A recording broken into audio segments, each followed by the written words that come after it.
sampai duri yang menusuk tapak kaki, sesungguhnya itu adalah cara Allah ingin menghapuskan dosa-dosa. Ada orang-orang yang silap, salah dan berdosa, lalu Allah sayang kepadanya.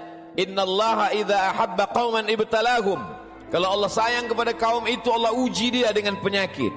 Lalu Allah bersihkan dia hatta yamshi 'alal ardi makanan alaihi khati'ah, sampai dia berjalan di atas muka bumi tidak lagi ada dosanya walaupun sebesar debu. Bersih sebersih-bersihnya. Tapi terkadang pandangan manusia berbeda dengan pandangan Allah Subhanahu wa ta'ala. Allah menguji manusia membuat derajatnya naik. Allah menguji manusia membuat dosanya hilang. Allah menguji manusia membuat dia sabar, dan ketika dia sabar Allah berikan balasan. Innama yuwaffas sabiruna ajrahum bighairi hisab. Balasannya tidak dapat dihitung oleh manusia. Tapi kemudian manusia memandang inilah orang yang terlaknat karena sering sakit. Inilah orang yang terlaknat karena selalu banyak kesulitan, kesusahan dalam hidupnya. Padahal orang yang terlaknat adalah orang yang ketika diberikan nikmat, manusia menyangka itu nikmat, padahal itu hanyalah azab yang tertunda. Apa kata Allah Subhanahu wa ta'ala? Sanastadrijuhum, kami berikan mereka istidraj min haitsu la ya'lamun, tanpa mereka sadari mereka sedang dipermainkan Allah Subhanahu wa ta'ala. Orang menyangka mereka adalah orang-orang yang diberi nikmat, padahal sesungguhnya dia sedang dipermainkan dengan azab, tapi berbaju nikmat. Nabi menjelaskan ayat ini. Innallaha la yumli lizalim. Allah Subhanahu wa ta'ala mengulur orang-orang yang zalim, yang aniaya. Diulur umurnya panjang, diulur rezekinya banyak, diulur keluarga anaknya sehat, lengkap, sempurna. Tapi justru itu menjauhkan dia dari Allah Subhanahu wa ta'ala. Ada manusia ini perbuatannya jauh dari Allah, tapi istrinya dekat kepada Allah. Ada manusia ini keluarganya jauh dari Allah, tapi pekerjaannya dekat kepada Allah. Laknat adalah ketika tiga-tiga yang ada dalam diri manusia semuanya jauh dari Allah Subhanahu wa ta'ala. Tabbat syada Abi Lahab wa tab. Abu Lahab dilaknat Allah. Apa yang pertama jauh dari Allah Subhanahu wa ta'ala? Ma aghna anhu maluhu. Hartanya yang banyak justru membuat dia semakin jauh dari Allah. Wa ma kasab. Usahanya, pekerjaannya, perbuatannya, aktivitasnya juga membuatnya jauh dari Allah. Wa mra'atuhu hammalatal hatab. Perempuan yang mendampingi dirinya juga membuat dia semakin jauh dari Allah Subhanahu wa ta'ala. Jangan sampai kita salah pandang. Karena salah berfikir, maka kita akan salah melihat, salah berbicara. Akhirnya kita akan su'uzzan kepada Allah Subhanahu wa ta'ala. Di mana keadilan Allah? Mengapa orang yang tidak berbuat pahala, tidak pernah berbuat sedekah, tidak pernah melaksanakan salat, badannya sehat, umurnya panjang, rezekinya melimpah? Di mana keadilan Allah? Salah faham, salah fikir, salah pandang, salah bicara. Padahal sesungguhnya Allah Subhanahu wa ta'ala sedang berbuat seadil-adilnya. Ada orang-orang yang salah, diberikan Allah ujian sakit, lalu kemudian hapus dosanya, bersih dia menghadap Allah. Tapi ada orang-orang yang salah, karena dia tahu perbuatan itu salah, dia teruskan dalam kesalahannya. Mereka tidak kafir, mereka disebut dengan fasik. Yudhillu bihi katsira. Banyak orang yang disesatkan Allah. Wa yahdi bihi katsira. Banyak orang yang diberi hidayah oleh Allah. Siapa itu orang yang disesatkan Allah?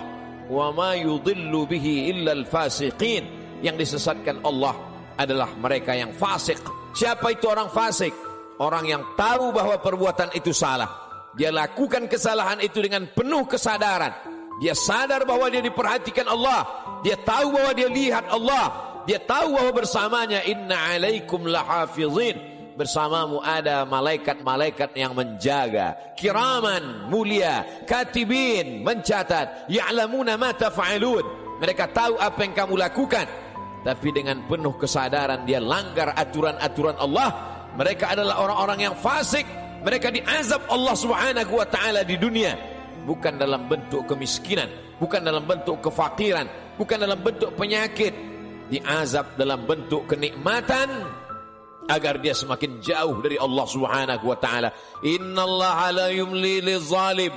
Allah Subhanahu wa taala mengulur orang-orang yang zalim itu, diulur umurnya, dipanjangkan umurnya, dilimpahkan rezekinya, disehatkan anak-anaknya supaya semakin jauh dari Allah Subhanahu wa taala.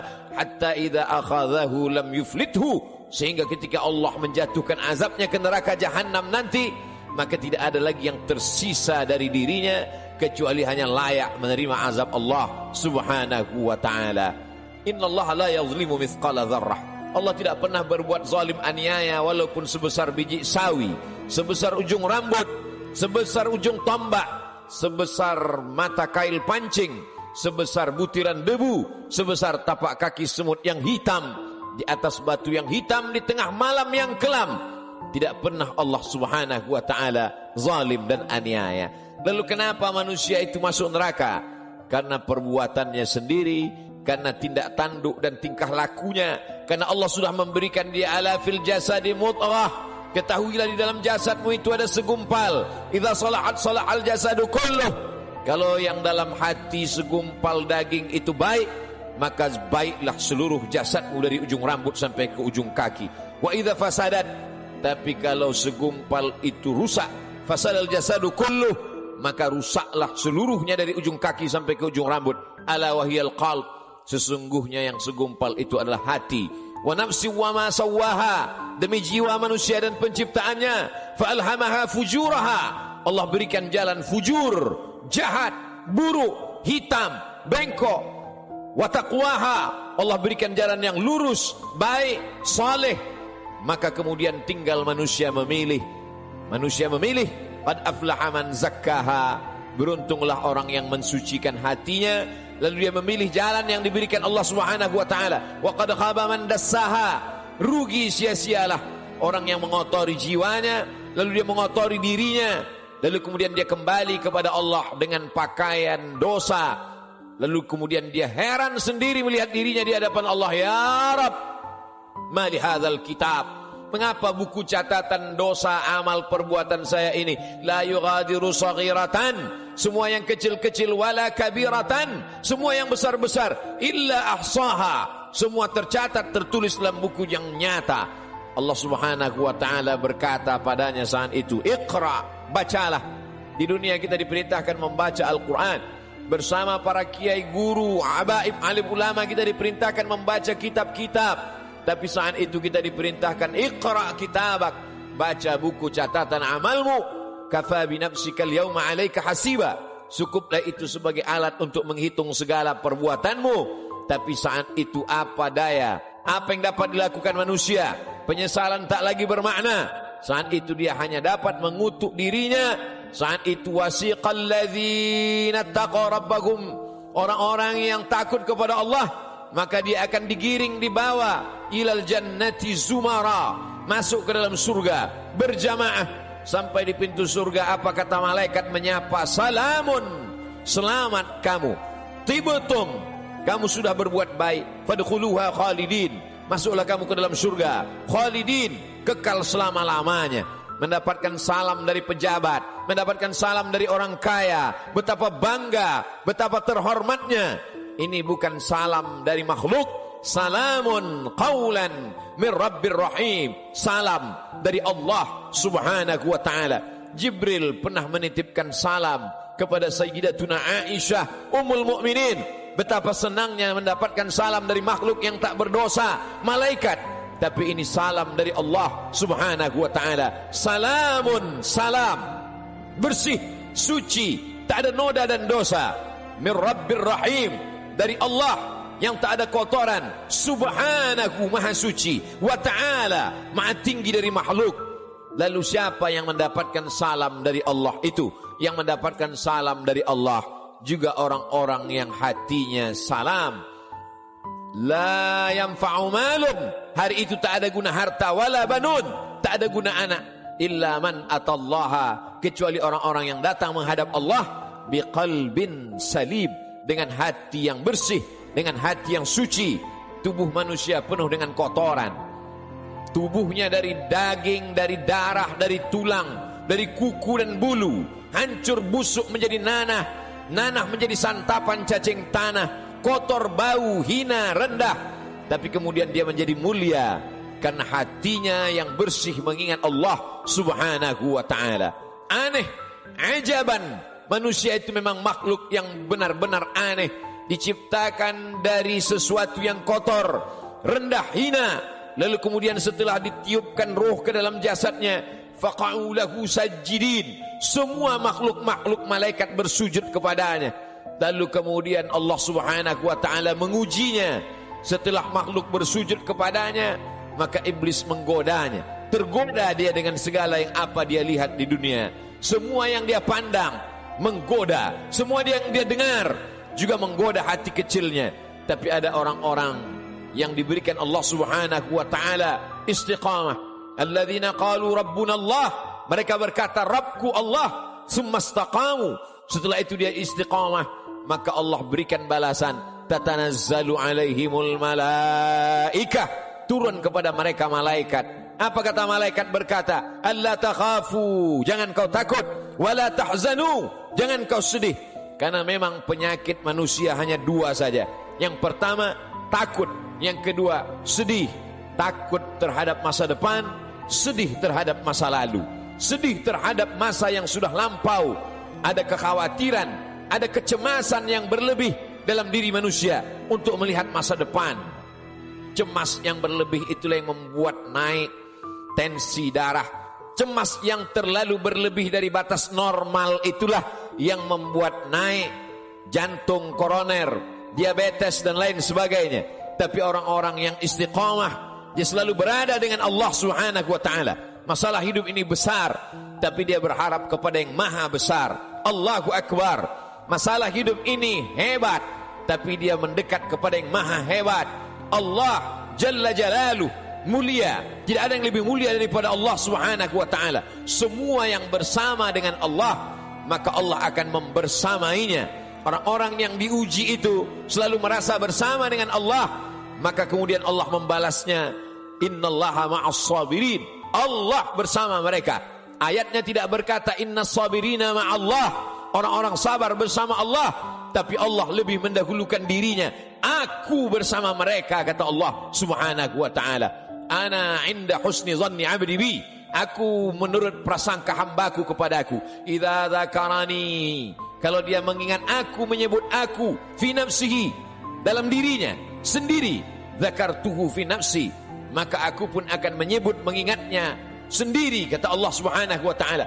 Wa idza dzakarani fi mala'in, kalau dia mengingat aku, menyebut aku bersama orang-orang yang ramai, bersama makhlukku, kata Allah, dzakartuhu fi mala'in, aku juga akan balas, aku akan sebut namanya, aku akan muliakan dia, fi mala'in khairum min mala'ihim, di satu kelompok jamaah, di satu kelompok orang makhluk yang lebih mulia daripada mereka. Saat itu makhluk ini dimuliakan Allah subhanahu wa ta'ala.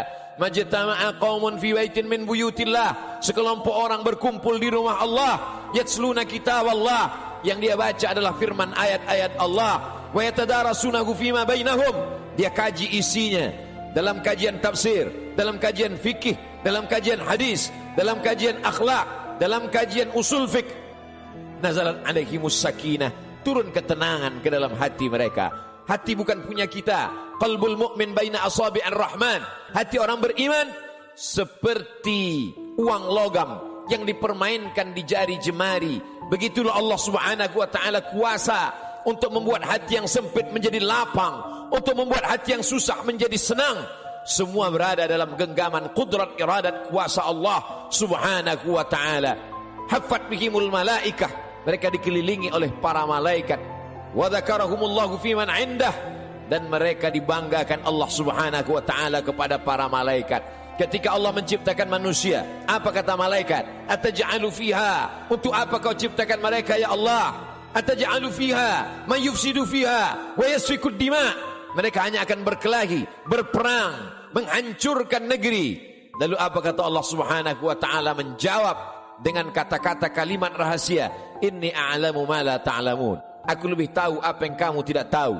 Kata-kata firman Allah terbukti karena dia maha benar. La yatihil batilu min baini yadayhi wala min khalfih. Tidak ada kebatilan dari depan, belakang, atas, bawah, kanan dan kiri.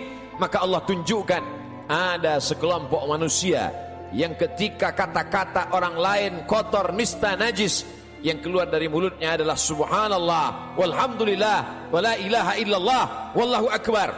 Ada sekelompok manusia ketika hati manusia mencaci maki, mengutuk Allah, mengutuk nasib, mengatakan tidak adil takdir Allah, tapi ada manusia yang ridha menerima ketetapan Allah subhanahu wa ta'ala. Orang-orang yang ridha, orang-orang yang istiqamah, maka Allah balas mereka, alla takhafu, tidak lagi ada rasa takut dalam hatinya, wala tahzanu, maka kosong hatinya dari sedih. Setelah hati itu hilang rasa takut dan rasa sedih, lalu kemudian ditanamkan Allah kebahagiaan dan kesenangan. Wa absyiru bil jannati allati kuntum tu'adun. Berbahagialah kamu mendapatkan nikmat surga yang dijanjikan Allah subhanahu wa ta'ala. Ketika datang seorang sahabat bertanya kepada Rasulullah, "Ausini, berikan aku wasiat pesan yang singkat. Setelah aku dapatkan, aku tidak perlu lagi bertanya kepada siapapun di dunia ini ya Rasulullah." Lalu Rasul memberikan pesan yang singkat. Qul, katakan, amantu billah, aku beriman kepada Allah, aku percaya kepada Allah, aku yakin kepada Allah. Tsumma istaqim, setelah itu istiqamahlah. Faqsusil qasasa, ceritakan kisah-kisah itu ya Muhammad. Faqsusil qasasa, ceritakan kisah-kisah itu wahai pewaris Muhammad sallallahu alaihi wasallam. La'allakum yatafakkarun, mudah-mudahan mendengar kisah itu mereka akan berfikir. Mudah-mudahan dengan membaca, mendengar kisah itu mereka akan merenung. Afala yatadabbaruna al-Qur'an, mengapa mereka tidak merenungkan isi makna Al-Quran? Am ala qulubin aqfaluha, atau hati itu sudah mulai terkunci dikunci Allah subhanahu wa ta'ala. Allah uji Ibrahim alaihi salam, diuji dengan menghadapi ayah yang kufur kepada Allah, Azar, dia tetap istiqamah. Diuji dengan menghadapi umat Namrus, membakarnya dengan api, dia tetap istiqamah. Diuji dengan tidak punya anak, berdoa siang dan malam, Rabbi habli minas salihin, dia tetap istiqamah. Setelah anak lahir diuji lagi, Allah minta anak itu dikurbankan, dia tetap juga istiqamah. Ujian datang silih berganti. Itu juga yang terjadi pada Musa alaihi salam, dibesarkan di istana Fir'aun, lengkap dengan segala kenikmatan dan kemewahannya. Mudah sekali cara Allah mengeluarkan Musa dari istana Fir'aun. Dia lihat ada dua orang yang sedang berkelahi. Fawakazahu Musa, Musa memisahnya, tapi dua orang ini tidak juga mau terpisah. Musa memukulnya. Saat itu takdir berkata orang itu mesti mati, dan kebetulan yang mati itu adalah bagian dari komunitas Fir'aun. Nabi Musa takut.